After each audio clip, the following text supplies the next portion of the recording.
Narito na ang inyong hinihintay. Ang programang magpapakita ng di nakikita. Ang nakatago ay ilalabas niya.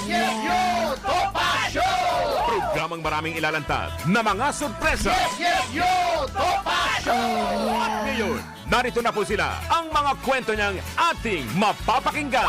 Si Mr. Yes, Yes, Yo, Attorney Ferdy Topacio.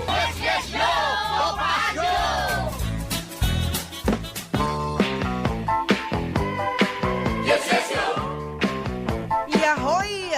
Magandang umaga po sa inyo lahat mga kaibigan. Siyempre sa ngalan ni Attorney Ferdy Topacio, ako po si Miss Juvie de Guzman. Kamusta na po kayo? Talagang maraming salamat po sa Panginoon at muli po ay narito na naman po tayo at nakarating tayo ng matiwasay. Alam po natin na napakaraming problema ang tinatahak ng iba't ibang tao dito sa ating bansa. Siyempre, kanya-kanyang mga problema yan. At siyempre, kahit may problema, may solusyon. Magtiwala lang tayo, mga kaibigan. At ngayon po ay 12 ng Marso 2025, alas 11:05 ng umaga. At maraming mga usapin ngayon na pinangangambahan at siyempre maraming nagagalit, marami naman natutuwa. Ganun lang ho yun. At anuman po ang inyong nararamdaman, ay okay lang po yan. Ilabas lang po natin kasi alam niyo ho, pag binararamdaman tayong masaya tayo, ilabas po natin ang kasiyahan natin. At kung meron namang kalungkutan na nadarama tayo, ay okay lang din po yan.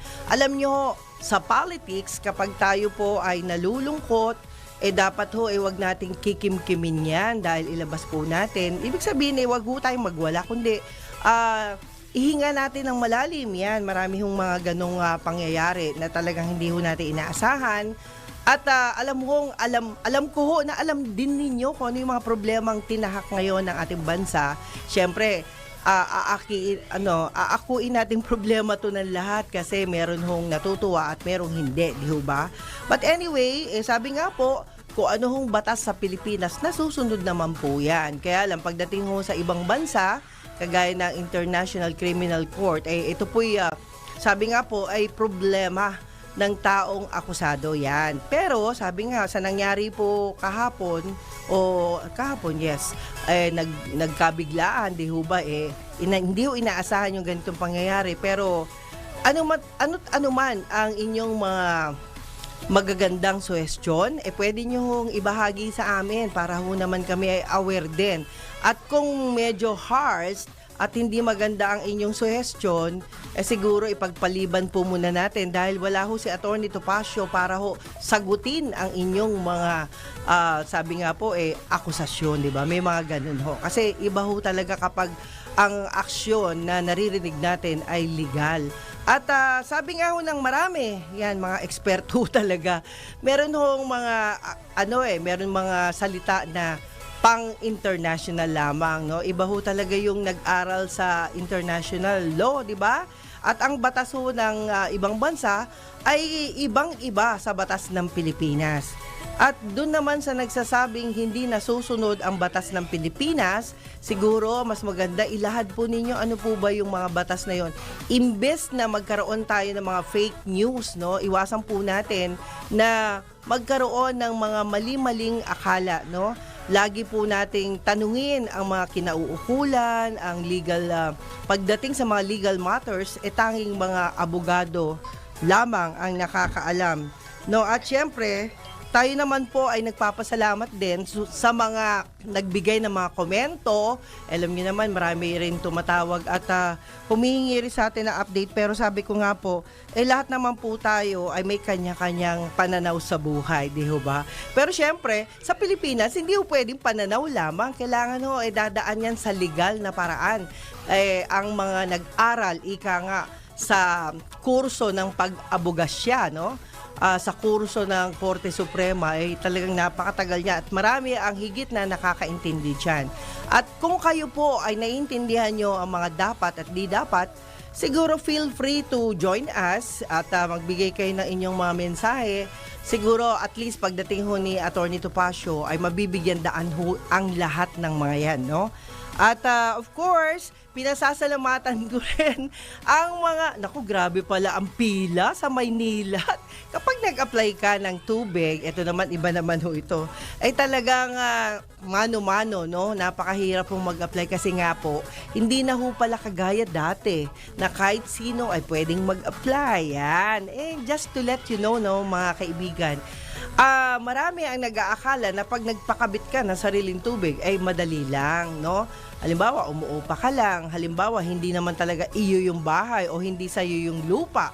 Tapos mag-a-apply ka, gusto mo pa sa pangalan mo, may mga consequences yan. May mga requirements yan. So, feel free na alamin po ninyo. Kasi ho, pag kayo po ay nag-a-apply na, napakarami yung problema talaga, no? Lalong-lalo na yung mga naaawa ako sa mga elder na nakapila, di ho ba? Kung merong mga ilang mga kababayan natin, kapag hindi nyo ho alam yung gagawin, mas maganda pumunta kayo sa barangay, yan. Hanapin niyo si Mami Beth. Ayan, si Mami Beth. Pasensya na kayo. Ay, ako yun, nakarating ng Valenzuela talaga. At marami tayong mga kinausap ng mga tao kung paano, kasi maraming dumadaing at marami ding mga gusto nating bawasan yung kanilang problema. Hindi po tayo nagmamagaling, pero alam nyo ho, ang makatulong sa kapwa ay gawaing mabuti, no? Kasi tayo po naman si winner nga, kita nyo, pag ikaw ay tutulong talaga, makikita lalabas at lalabas yan. Pag nakita nyo yung mga videos namin, ganyan Oh, mga yeah. magagaling. Well, anyway, yan po isa lamang paalala mga kaibigan, dahil hindi lang po yan sa tubig na sinasabi natin. Alam nyo, merong tayong dalawang concessionaire, isang Manila Water at isang Maynilad. Yan. At sila po ay parehong may mga patakaran. Hindi ho uso yung palakasan, hindi rin uso yung mga halimbawa may kilala kayo, hindi po ganun. Kaya pag may requirements ho talaga, kailangan i-comply po ninyo. At kahit po ang pangalan ng inyong tinitirahan, halimbawa po meron ho kayong mga meron ho kayong mga kamag-anak na yumauna at sa pangalan niya nakalagay ay gusto niya ipatransfer, pwede naman po yun. But may requirements pa rin. Nako, etong requirements ay napakarami at giro nyo, patay na yung tao, di ba? Hanapin mo talaga yung kanyang death certificate, ipapakita mo yon. At yung nag-a-apply, hahanapin mo yun yung sarili mong birth certificate dahil buhay ka pa, di ba? So, ibig sabihin, maraming retokitos. Pero bakit ganon yan? Bakit ganon? Kasi nga po, nag-iingat po ang pamunuan ng Maynila, ng kung sino-sino mga ganyan ho, kasi kailangan mag-ingat ho talaga sila dahil marami ho palang nagiging problema dun sa mga nagpapakabit ng tubig. Kagaya yung mga kakilala natin, yung mga may problema dyan, no? Napaka-importante ho na meron kayong titulo ng lupa. Yan, importante yan kasi yung ginagamit po pala yan sa pag-a-apply ng bagong linya ng tubig. Baka lang hindi nyo alam kaya ako naman po ay nagsusumamo sa inyong lahat na baka may problema kayong ganyan, why not ask the barangay? Mas madali ho kasi. Kasi kung didiretso ho kayo sa Maynila, tas ang dami nyo palang kailangan, alam nyo, ang mga barangay yan nakakatulong. Nakakatulong po sila in the sense na kapag kayo po ay merong mga kailangan ng mga bagay-bagay. Alam nyo, pagdating sa requirements, ang barangay ang higit na nakakaalam. Kaya mabuhay po ang barangay na napuntahan natin, si Barangay Captain Bong Ferrer ng Barangay Genti, no? Genti de Leon, salamat po sa inyo at naunawaan natin ang mga proseso. Yan. Katulong diyan sila Mami Beth, 'di ba? Sila Mami Ferrer.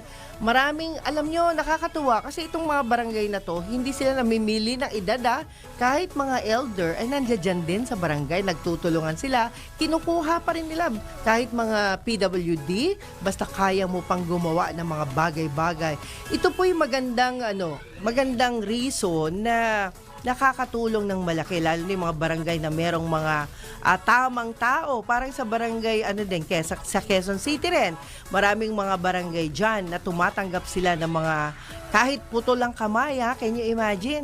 Kahit na ano pa yung problema nila bilang isang PWD, ay nakakatulong din. Natuwa nga ako kasi tinitingnan ko talaga kung sino yung mga bumubuo ng barangay. Lalong-lalo na kasi napakarami ho na kailangan yan po yung alter ego ng mga matataas ang posisyon sa gobyerno. Sila po ang tumutulong dahil kung wala ang barangay, can you imagine kung gaano kahirap i-process ang lahat ng mga pangangailangan ng ating gobyerno, di ba?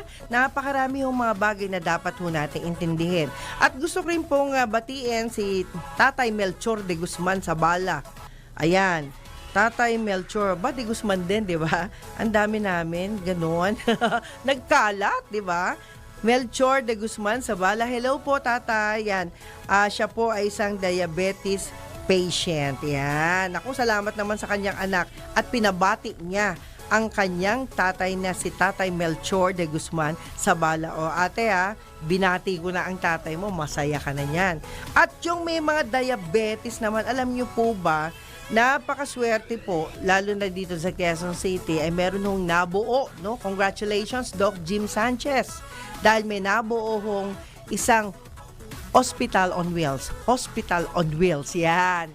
Ito po ay kumpleto sa gamit sa lahat ng mga surgery at ito po ay tumatanggap ng pasyente na libre operasyon. Libreng operasyon. O, kita nyo, sasamid na tayo Libreng operasyon. Bakit? Kasi po, ang intention po, lalo na dito sa lugar ng barangay, dito sa parte ng Quezon City, dyan sa may Commonwealth, sa Litex, yan, sa bandang parte ng Payatas, bandang parte ng dito mismo sa Batasan Hills, napakarami. Sila po ngayon ay maswerte at meron hong malapit na Hospital on Wheels na pinamumunuan ni founding chairman Doc Jim Sanchez. Congratulations, Doc Jim. Napakaswerte po ng mga mamamayan sa Quezon City. Yan po isang bagay na ating pinasasalamatan kasi sabi nga po, yung mga pangit pagagandahin, di ba? Alam niyo ba yung kasi ang tao kapag pinanganak na bingot, di ba? Yung mga merong mga extra na nangyayari sa kanilang mukha, kanilang katawan, yung mga bukol-bukol. Alam niyo dati nung nagtatanong ako, napakamahal ng operasyon 'yan. Pero dito sa ginawa ng Hospital on Wheels, nagulat ako kasi kahit saan po nakakarating po sila at of course dito po ay nagkaroon din sa barangay ni Kapitan Rascal Doktor, yan. Si Kapitan Rascal Doktor, ang apelyido niya Doktor, hindi po siya doktor, siya po'y barangay captain diyan po sa Quezon City kung saan ang hangad din po niya ay magpunta. Ayan. Okay. Tinatawagan tayo ni LTAP, no? Pakisuyo lang po, LTAP Foundation, yan, si Lando Marquez. Pakitawagan niyo po yung production natin. Yan, dun po. Kayo po ang makipag-usap sa kanila, ha? Please lang po. Andyan po si Jack at saka si Miss Hias, nandyan po. Yan, pakisuyo lang po sa CA natin. Live po tayo ngayon. Okay, sa isang banda, alam nyo, pagdating sa tulong, dapat talaga ipaalam natin ano yung mga tulong na pwedeng gawin, di ba? Dito sa Hospital on Wheels, sila po'y dumadayo rin sa iba't ibang lugar sa Pilipinas, no? Not only in Quezon City, pero nakakarating din po sila sa iba't ibang parte, no? Kahit sa Visayas, sa Mindanao, depende po sa mga nagre-request. Ang pwede yatang mag-request dyan yung magiging sponsor nila para sila'y makarating doon sa lugar na kanila pong pinupuntahan kasi sabi nga po ni Doc Jim Sanchez, napaka-importante sa kanya na ang ospital ay hindi nahahanapin ng pasyente kundi sila po mismo ang lalapit sa inyong bayan. Di ba? Nakakatuwa yan at yan po ay libre nilang inihahandog para sa mga pasyenteng naghihirap. At mahirap, di ba? Napakaswerte po. Alam naman po natin na marami yung ospital ngayon na mahirap puntahan dahil po sa dami rin ng mga pasyente nila, hindi po agad-agad nabibigyan ng solusyon ang problema ang meron po ang ibang ospital. Pero pagdating naman sa public hospital, mabilis namang natutugunan ang mga pasyente. Kaya congratulations sa ating bansa kasi kahit paano ay meron tayong mga ilang LGU, no? Na tumutulong din para matugunan ang pangangailangan na mga mahihirap nating kababayan. Yan po yung mga ilang paalala lang po natin. At ang nakakatuwa po dito, ayan, marami po tayong mga volunteer na nakilala, mga nurses, mga doktor, volunteer mula sa iba't ibang panig ng mundo. Ayan, merong taga-US, meron, nakakatuwa di ho ba? Pati rin sa Pilipinas, ang daming mga volunteer na, take note, wala hong sweldo. Ayan, wala hong bayad. Can you imagine, marami pa rin ho pala na nagbibigay ng serbisyo publiko na hindi ho kailangang bayaran. Kasi ang katwiran po ng iba nating mga kababayan ay ang makatulong sa kapwa nang walang hinihintay na kapalit ay napakaswerte daw po na na darating sa buhay nila. Yan. Sana all, no? Winner, sana all. Sana lahat, no, na merong ganun, no. Pero alam naman ho natin, pagdating sa mga professional job, hindi ho mahirapan ho tayo sa ganyan na volunteer lang.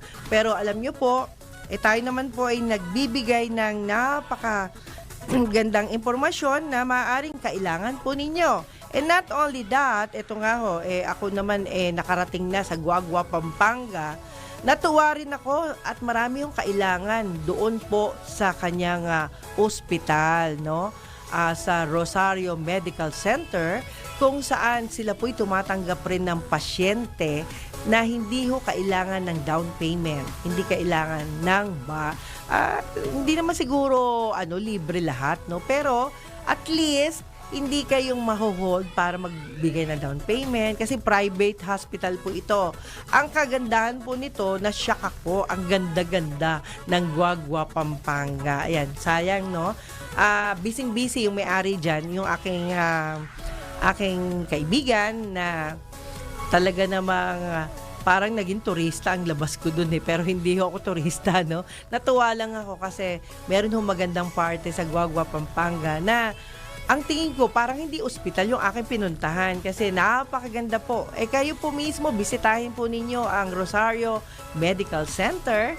Pwede nyo pong puntahan sila sa ngalan ni Jose Salvador. Napakarami hong niyang ginagawa ngayon. At sa ngalan din po yan ng kanyang foundation na kung saan ay hangad lang po niya ang makatulong din. Alam nyo, nakakatuwa kasi nung araw po, ganyan din pong ginagawa ko. Ako po'y volunteer ng isang institusyon ni Mother Teresa, no? That was before, no? Ako'y nag-aaral po. At natutuwa naman po ako kasi naging bahagi ako ng mga volunteerism na kung saan, di ba? Sabi nila kumakanta lang daw ako sa Japan noon yun. Pero ngayon, hindi lang sa Japan. Kasi kahit sa mga ospital, kumakanta na po ako para magbigay saya doon sa mga pasyente na agaw buhay. Yan. Marami ho tayong natatagpuan mga pasyente na sabi nga po nila, ay bakit ngayon ka lang? Yan. Hindi pa huli ang lahat. Pag gusto nyo humaba ang buhay ninyo, take note Pag gusto po ninyong humaba ang buhay ninyo ay nasa sariling katawan din yan. Di ba, Wener, no? Nasa sariling katawan natin. Siyempre, gusto natin humaba ang buhay, di ba? Pag gusto nating humaba ang buhay, iwasan natin ang mga paborito ng mga kalalakihan. Alam niyo na. Ayan. Lahat ng bawal sa katawan ay huwag nating inumin, huwag nating singhutin, huwag nating gamitin kasi nga po, iiksi daw ang buhay natin. Sang-ayon yan sa mga eksperto na nakakausap natin. Pero ang isa lang natakot ako, no? Ang alam ko, hindi ko lang, I don't know kung sino yung nagte-text sa akin. Isang Dr. Rainier Umali ang nagte-text sa akin na kinukumusta ako. Pero ang alam ko, correct me if I'm wrong, ay matagal na siyang yumao. Ayan. Doc Rainier, nagmumulto ka ba? Ayan. Can you imagine? Ito po yung paboritong guest speaker. Uy, Winner, tumatayo balahibo ko. Huwag kang ganyan, Grabe, hindi nga. Take note, magugulat kayo sa cellphone ko, talagang nag-text sa akin. I don't know ako ang nagte-text sa akin ay yung anak, kasi hindi nagpapakilala. Pasensya na po. But anyway, maliman ako, correct nyo po ako kasi alam nyo si Rainier Umali po ang paborito kong isang psychiatrist na kung saan yan po maraming natutulungan na mga psychiatric patient. Yan. Siya po yung dinadala sa korte para patunayan yung mga annulment case, yung mga separation case, yung mga ganon. At paborito po siya ng isang istasyon na akin pong dinadaluhan minsan sa mga telenovela. Kaya nakakatuwa po, bagamat hindi naman ako natatakot, kundi natutuwa ako at nagugulat lang. Alam niyo, iba yung takot sa gulat no? But anyway, tayo po yung nagpapasalamat. Kung tayo dinadalaw ni Doc Rainier Umali, dalawin niyo rin po si Wener. Kasi hindi kayo magkakilala. Pakilala ka Doc sa kanya. Ayan. At ang nakakatuwa dito guys, alam niyo naman, pag kayo po ay nagkaroon ng pagkakataon na makilala ang mga taong merong halaga sa inyong buhay, lagi niyong ingatan dahil sila po ay magiging bahagi ng ating magandang institusyon. Okay? At syempre, mga kaibigan, time check muna tayo. Sa ngalan po ni Attorney Ferdy Topacio, attorney, no? Sana makabalik na po kayo at hoping na makasama namin kayo para sa napakaraming katanungan ng ating mga listener and viewers. Yan. Maraming salamat. Ang oras po, mga kaibigan, alas 11:24 ng umaga. Yes, yes, yo, Topacio! Yes, yes, yo, Topacio! Si Mr. Yes, Yes, Yo, Attorney Ferdy Topacio. Yes, yes, yo, Topacio! Yahoy! Yes, yes, yo, Topacio. Sa ngalan pa rin ho ni Attorney Ferdy Topacio. Ako po si Miss Juvie de Guzman. Bago natin ibigay yung ating special guest on air, ibigay muna natin to na ang pag-aresto kay dating Pangulong Duterte labag sa batas ayon sa dating political analyst. Labag sa batas ang ginawang pag-aresto kay dating Pangulong Rodrigo Duterte. Ito ang iginiit ni political analyst Professor Froilan Calilong kasunod ng pag-aresto sa dating Pangulo dahil sa kasong crime against humanity kaugnay ng war on drugs ng nakalipas na administrasyon. Sa panayam ng DWIZ, sinabi ni Professor Calilong na mali ang ginawang pagsunod ng gobyerno ng Pilipinas sa Interpol dahil dapat masusunod pa rin ang batas ng bansa. Pinayuhan naman ng political analyst ang legal team ni dating Pangulong Duterte na ihanda ang mga dokumento at testimonya na nagpapatunay na wala itong kinalaman sa madugong war on drugs. Yan po ang balita mula dito sa Yes, Yes Show Topacio. At ngayon ay nasa linya na si Calando Marquez, the LTAP President. Magandang umaga po, Calando. Hello, Calando. Hello, magandang umaga, Ma'am Joby. Magandang umaga, sir. Kamusta? Ay, ito, gusto ko lang sana na yung iyong dinidiscuss tungkol doon sa Hospital on Wheels na ating napakagaling na Opo. ating chairman and founder of the Hospital on Wheels in the Philippines, si Dr. Jim Sanchez. Opo. Ay unang-una na kinukongratulate natin dahil hindi nagsasawa na nagbibigay ng tulong na libreng mga operasyon, mga gamot. Kaya sa gagawin sa darating na Sabado diyan sa May Payatas ay talagang tayo ay nananawagan sa ating mga kasamahan at kausap ko na yung ating mga opisyalis dito sa Liga ng Transportations Foundation ay pinagsanib na namin kasi ang ating LTAP sa ating Hospital on Wheels Foundation.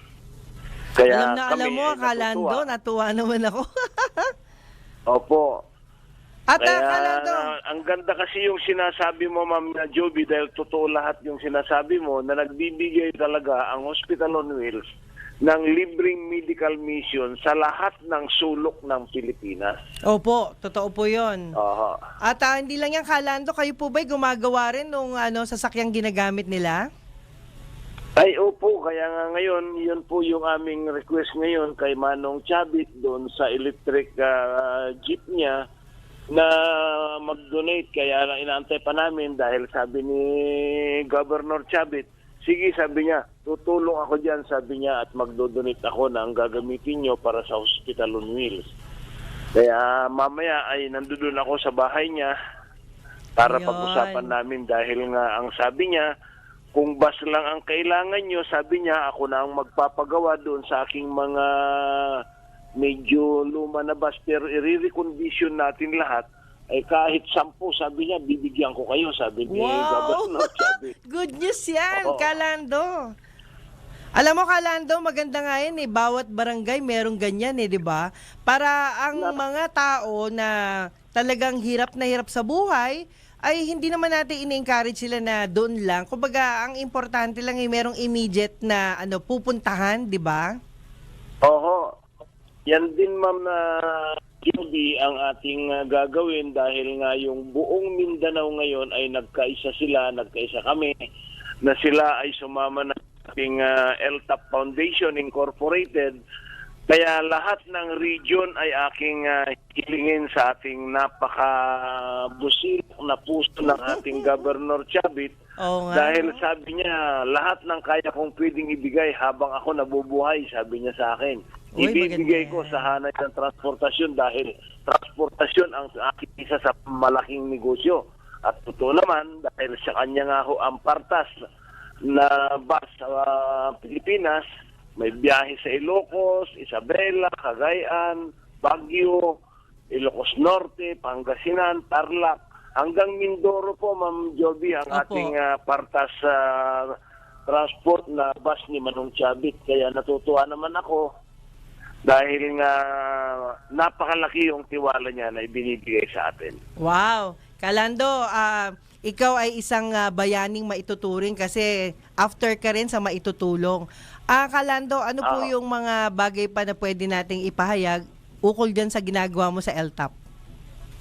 Unang-una, Ma'am Joby, dahil nga itong ating pagsapi sa ating bagong Pilipinas ng ating Pangulong Bongbong Marcos, ay tayo po ay naggawa ng study dahil ang ating mga driver sa buong Pilipinas ay wala pong insurance dahil nga po naka-insured ang ating sasakyan. Hindi pwedeng i-rehistro na hindi naka-insured. Pasahero man, yung ating masasagasahan, mabangga, naka-insured lahat. Pero yung ating mga driver, Ma'am Joby, hindi po naka-insured. Kaya nagpapasalamat ako sa ating boss na si Boss Edgard, si Boss Arnold ng Fortune Life Insurance Company na sila ang unang yumakap na nagbigay ng mababang premium sa ating insurance policy sa mga driver. Kaya yan ay mamayang hapon, may meeting kami dyan sa Fortune Life Insurance sa group of companies dyan sa Makati para pag-usapan yung pag-i-issue na ng mga policy, saan magbabayad, magkano, paano yung mga claims. So iayos na namin lahat mamayang hapon na Ma'am Joby. Wow, congratulations Kaya pupunta kami po. sa Fortune. At the same time, mayroon pa kaming programa ngayon ho na isinusulong namin sa DepEd. Ito ay sumulat kami noong secretary pa ang ating Vice President at saka hanggang ngayon sa ating bagong secretary na naman, sumulat na naman kami na gusto namin sa hanay ng transportasyon ay mailagay na yung curriculum na transportation regulation and maintenance para ho yung ating mga professional na totoong driver na professional ay kagaya sa ibang bansa, mayroon na po silang tinatawag na professional driver's eligibility. Opo. Talagang pasado ang isang driver na professional sa pag-aaral. Kaya ilalagay na sa curriculum, Ma'am Joby. Kaya Wow. ito sa ating mga kababayan na nakikinig, lalo na sa hanay ng mga transportasyon na driver ang kanilang anak, ang tatay, sana ho wag natin masamahin yung ilalagay natin sa lugar dahil tinagurian na professional nitong mga driver na nakikibiyahe sa tricycle, nakikibiyahe sa jeep, pero saan nakatira? Nakatira ho sa tinatawag na laylayan na squatter, di ba? Opo. Na ang masakit na parte, namamatay itong ating mga driver na ito na nakikibiyahe lamang, ay wala pang pangkabaong. Kaya minabuti natin, Ma'am Joby, ang lumapit sa Insurance Commission. Kaya nung ipinaliwanag ko sa Insurance Commission sa pamamagitan ng napakagaling na Deputy Commissioner ng Insurance, si Attorney Randy Serrano, ay agad-agad na inaksyonan niya.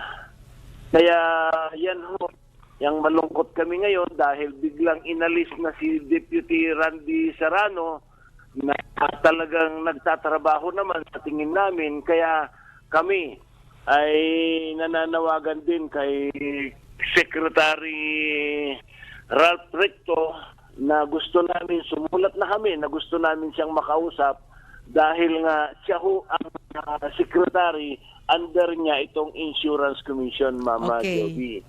Okay. Kaya marami pa ako ng LTAP Foundation, Ma'am Joby, kagaya ng libreng pag-aaral sa TESDA na inadapt din kami na tayo ay meron ng agreement na prepare na para doon sa pagpirmahan para sa darating na enrollment. Opo. Itong 2025 ay lahat ng mga anak ng driver na gustong mag-aral sa lahat ng kurso ng TESDA ay maibababa na natin sa kanila, Ma'am Joby. Nagpapasalamat ako sa iyong programa, lalo na kay Atty. Topacio, na isang lawyer na talagang magaling. Okay. So, itong programa mo, Ma'am Joby, malaki po ang magagawa nyo na maitulong sa amin dahil itong aking pag-broadcast dito sa inyo na ipinapahayag yung programa ay kasama na po ang LTAP Foundation, pati yung programa ni Presidente Bongbong Marcos na pabahay program. Okay, kuya. Pasensya na. Time check muna tayo. At standby lang. Babalik ka pa pagkatapos ng ating ilang paalala mula sa ating himpilan, mga kaibigan. Sa ngalan pa rin ni Atty. Ferdy Topacio, ang oras po, alas 11:45 ng umaga. Yes, yes, yo! Topacio! Yes, yo! Topacio! Si Mr. Yes, Yes, Yo, Attorney Ferdy Topacio. Yes, yes, yo! Topacio! Yahoy! Sa ngalan pa rin ni Atty. Ferdy Topacio, ako pa rin po si Miss Juvie de Guzman. Oh, At bago yeah. natin ibalik ang ating gwapong LTAP President, ay gusto ko lang pong ipaalam sa inyo na ang kopya ng arrest warrant laban kay dating Pangulong Duterte ay isa sa publiko ng pamahalaan.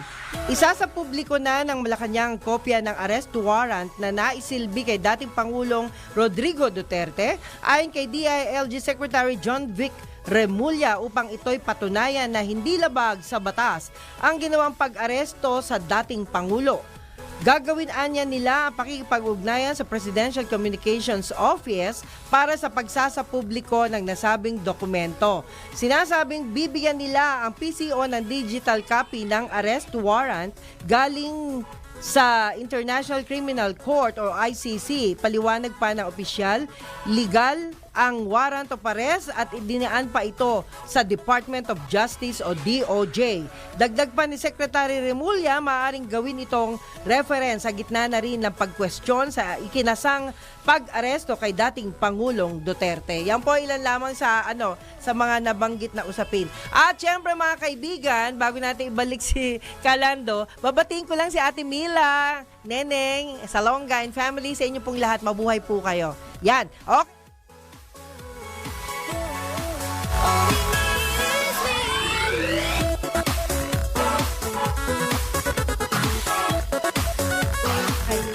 Hello, Calando. Good morning. Yes, ma'am. Good morning, Ayan, Ma'am sige Joby. po, pagpatuloy natin. Alam mo, proud din ako sa inyo, Calando. Matagal na rin tayo magkakilala, Maraming ilang salamat dekada po. na rin. Pero hindi ka nagbabago. Talagang tuloy-tuloy yung sinasabing volunteerism mo sa pagtulong sa mga transport sector. Bagamat maaaring ang iba ay naiinggit sa'yo. Alam mo naman, hindi maiwasan yan. Lalong-lalo na, ikaw yung laging visible sa lahat ng gawain ng transport sector. Yan. Alam mo, Ma'am Joby, dahil napakatagal na natin magkakaibigan, magkakasama, hindi na lang po 2 dekada na para mahalata yung ating edad, ay talaga yun naman po ang totoo, di ba? Opo. Kaya ang aming talagang tinututulan para sa buong Pilipinas at kinukongratulate po lahat ng ating mga kababayan sa ginawa namin na Central Mindanao Transport Summit Conference na dumating lahat ng region, lalong-lalo na ang ating Undersecretary Mon Reyes ng OTR, sila Chairman Guadis, ng Chairman ng LTFRD, at lahat ng kanyang mga direktor sa buong Mindanao ay dumalo lahat doon sa ating Transport Summit. Kaya pinapaabot ko sa kanilang lahat na ang Commander-in-Chief nila si Secretary Vince Dizon na inutos kay Chairman Guadis ay talaga naman tumupad sila lahat. Kaya congratulations, maraming salamat. Lalo na sa ating mga transport group ng buong Mindanao dahil talagang napuno po yung Xavier Club and Resorts na napakalaking covered court na malaki. Wow. Na talagang punong-puno ang Opo. ating mga kasamahan diyan sa at kinukongratulate ko, nagpapasalamat ako sa aking Secretary General kay Ma'am Cherry Gal Maglasang at nakasuporta ang kanyang buong pamilya, sila Engineer Maglasang, sila Mrs. Lucella Maglasang, Opo. na pati kapatid niya ho, na sumuporta doon sa aming convention summit na ginanap dyan sa ating lugar ng Region 10. At congratulations ho sa ating Regional Director na si Director Matuan ng LTFRB ng Region 10. Ay sumuporta siya ng todo-todo. Napakarami ho ang tao na dumalo at ang kanilang kahilingan, Ma'am Joby, ay alisin na ho itong illegal na JAW, ito yung Joint Administrative Order. Kaya ako po ay dinidiretso ko na panawagan sa ating kagalang-galang na mahal natin lahat na Pangulong Bongbong Marcos at saka ang ating kanyang kasamahan na sana ho itong JAW na ito dahil superseding of the law is illegal. Maliwanag po sa batas. Pero hanggang ngayon, panahon pa ni Presidente Noynoy Aquino, itong illegal na ito, nananatili dahil yung matataas na penalty ay nag-aarigluhan lamang sa kalsada. Na ang nakikinabang dito, yung mga kiwali na mga traffic enforcer. Kaya, Ma'am Joby, sana ho ay maulit-ulit at parating natin sa ating Pangulong Bongbong Marcos itong illegal na ito. Opo. Na imbis na humingi kami ng dagdag na pamasahe, tanggalin po ito dahil salot sa lipunan ng transportasyon dahil pribado at pampublikong sasakyan ang nagdudusa dito sa mga penalty na ito na illegal ang pagkagawa dahil walang public consultation, hindi dumaan sa batas, sa pagpapasa sa Kongreso, hindi pa ito sa Senado. Sana naman po ang ating Department of Justice dahil idinulog na namin, Ma'am Joby, kay Secretary Buying Rimulya, ay wag naman sanang baliwalain ang dusa at nagpaparusa. Sana wag naman mangyari na ang pangalan ng Department of Justice magiging justice ang sambayanang Pilipino. Okay, maraming Yan ho ang salamat aming po, ipinaparating, Kalandong. Ma'am Joby, sa ating Pangulong Bongbong Marcos. Okay, thank you so much po at mabuhay po kayo. Maraming salamat, Ma'am Joby. Mabuhay ka. At maraming salamat po kay Boss Edgar at sa kay Boss Arnold Kabangon ho dyan sa Fortune Life Insurance Group of Companies. Salamat po. Magandang Okay, tanghali po maraming sa salamat ating po. lahat. Yan po si Calando Marquez, ang presidente ng LTAP. At syempre, gusto ko lang pong batiin mga Filipino sa Italia. Thank you for watching, mga Pilipino sa Italia. Veronica Estrada Lim, Aldren, Mira Paz, salamat po. Rosie Casquio, yan. Of course, Patawi, salamat po sa inyo, ma'am. At hindi lang po yan, hello din kay Josephine Salvador, Ronel Tornohay, Reggie Holiero, ayan, kay Attorney Macnil Rante, hi, Attorney, salamat po. At Gina Patanaw Broom, yan. Edward Jones, Ricky Ricardo, thank you. Alan Bordeos, yan, kasado talaga tayo. At hindi lang po yan, Daniel Stewart, Dindo Hernandez, John lang din, Richard Bacalia, yan, Richard, salamat po sa iyo. At hindi lang po yan, papasalamat din po tayo kay Robert Zafra, Milagro Salvador, Alexis Renz, Ber Garcia, syempre, kay Nanay Akang at kay Tatay Akang, at sa buong pamunuan ng Barangay Genti de Leon. Mabuhay po kayo, yung mga ano dyan, yung mga hindi ko man kilala pero nakangiti, di ba? Okay na yung kahit di kilala, basta nakangiti lang lagi. Kasi tayo, pag nakasimangot, lalo tayong pumapangit. Kaya, ngiti-ngiti lang pag may time. Yan. Dodi Zafra, Jinso Spike, salamat po. Tez Zafra Rosalado, yan, Marisa Malyari, thank you. Attorney Elihio P. Malyari, mabuhay po kayo. At si Kuya, ayan, Kuya Rico Topacio, ay Kuya Rico, and of course kay Lynn, kay Erica, sa kanyang pamilya, thank you so much. At lahat po ng mga nandiyan dyan sa opisina ng Top Law Office, yan. Wilson Lee Reyes, Inovero, June Carlo, salamat po. Maria Gale ng US. Naku nakakatuwa kayo at maraming salamat sa inyong pagtangkilik no sa DWIZ. Salamat po kay Mami Tita Heli Morte Arcangel. Hi Tita. Yan, din ako nakadalaw sa iyo. Micaela Ann Nica Cruz, Josephine Valimento, of course kay Rolly Durana. Hello po. Aha, and family, APC Rio June. Salamat po. Ayan, hello, Tito Chito Valmosina. Salamat po. Ayan, nandito kayo ha. The Freds. Ayan, Alfred, Carmen Alfad. Ayan, salamat po. At of course, hello din kay Eduardo Rosal. Nako nakakatuwa. Hello po, Marigold Sapra. Hello po sa inyo, Mark Lexter. Salamat. Juan Santana, Jerry Epak. Hi! Nako, sana ma-reach ko kayo. Lee James. Ayan, sa lahat ng mga friendship natin sa loob at labas ng bansa, mabuhay po kayo. Hello din kay Attorney Lolita Avila. Uy, Tita Lolit, sana ipamana mo edad mo sa amin. 101 years old. Ayan, Attorney Lolita Avila. Naku, dami dumadalaw sa kanya. Tita Lolit, kailan ulit tayo magkikita? Ayan, kita nyo naman ha. From Bulacan. At syempre, mabuhay po ang lahat. Lalong-lalo si Marlon, Johnny, Valimento, and family. Mabuhay kayo. Ingatan niyo sarili ninyo dahil napaka-importante na tayo po ay malusog. At ngayon, up next, antabayanan natin ang susunod na programa, ang Balitang Bayan ni Jen Patrolia and Miss Kim Gomez. Yan, mabuhay ang mga dalawang magandang ito. At syempre, salamat po sa buong produksyon. Maraming salamat, magaganda ho lahat yan. At salamat po sa kanila at sa inyo, sa mga news writer natin sa newsroom. Salamat po.